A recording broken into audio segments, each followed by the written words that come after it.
Hi everyone, welcome. Today we're going to talk about growth and anxiety from an inner culture code perspective. Most people expect growth to be expansive, freeing, and energizing. At least that is how it's sold as most of the time. They imagine clarity arriving like a sunrise, motivation flowing effortlessly, and relief replacing struggle. And sometimes that happens. But far more often, the first sensation of growth is discomfort, tension, unease, fear that seems to arrive out of nowhere. Though those symptoms mean that you are on the right track, the whole experience sometimes surprises some people. They assume discomfort means something is wrong. They assume fear means that they are not ready. They assume resistance means they chose the wrong direction. So they pull back, they slow down, they retreat into what feels safer. But in reality, discomfort often means something very specific has occurred. In fact, that means you have crossed the edge of your known self. A portion of a known self that desires capacity. And what do I mean by that? Growth does not fail at the level of desire. It fails at the level of capacity. This is one of the most important distinctions in personal growth and one of the least understood. Most people believe growth is limited by motivation, willpower, insight, discipline. But growth is far more often limited by capacity. Capacity is your system's ability to hold change without destabilizing. It includes nervous system regulation, emotional tolerance, identity coherence, energetic availability, and psychological safety.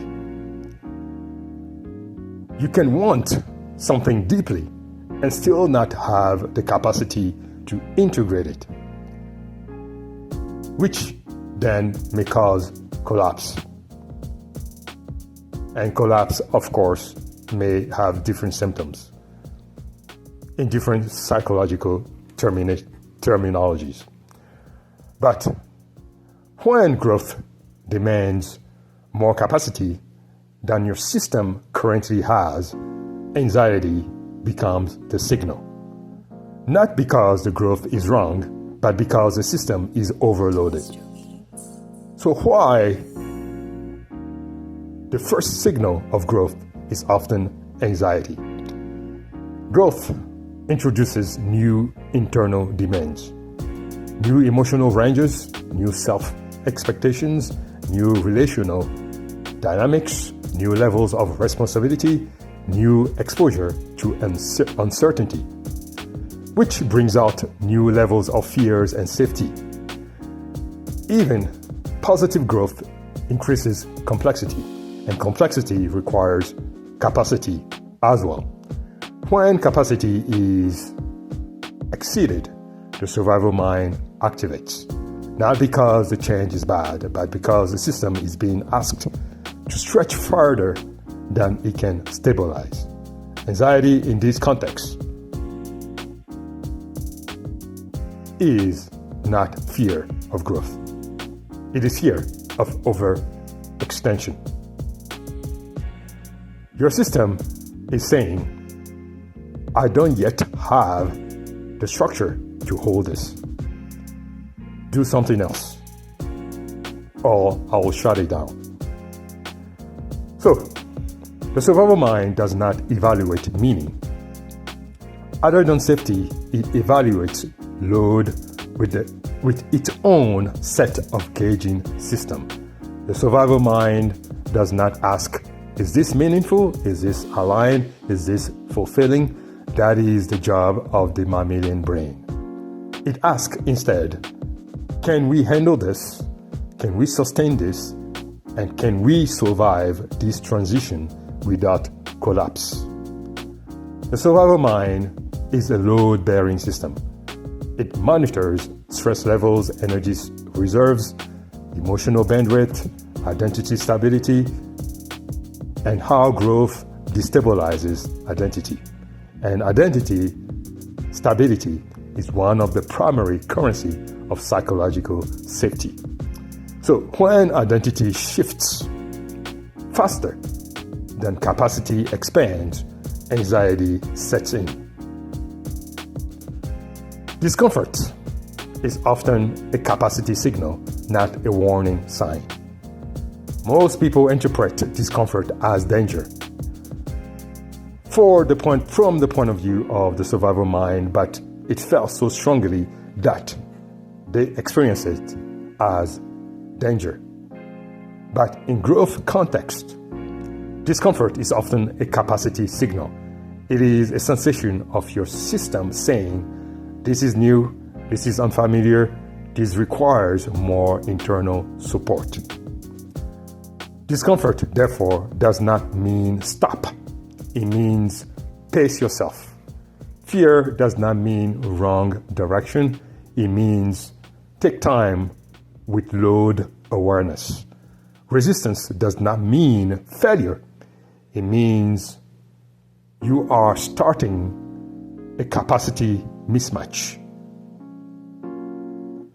When people mistake capacity signal for danger signals, they abandon growth prematurely. So, why positive changes feel threatening? Even positive changes increases internal load. That is why leaving a dysfunctional relationship can feel lonelier than staying. The nervous system loses a familiar structure, even if that structure was painful. Choosing rest can feel more dangerous than overworking. Overworking may be exhausting, but it is predictable. Rest introduces uncertainty. Becoming emotionally honest can feel riskier than staying guarded. Honesty increases exposure. Exposure requires capacity. Allowing success can feel more destabilizing than struggling when your survival mind is in a capacity red alert. So, success introduces visibility, responsibility, and identity expansion. None of these reactions mean the change is wrong. It doesn't. They mean the system is being asked to hold more than it has trained itself to contain. Thanks so much for watching this video. If you got anything useful out of the content, please like, share, subscribe, and check the link below to support the channel. Until next time, take care and be blessed. Bye-bye.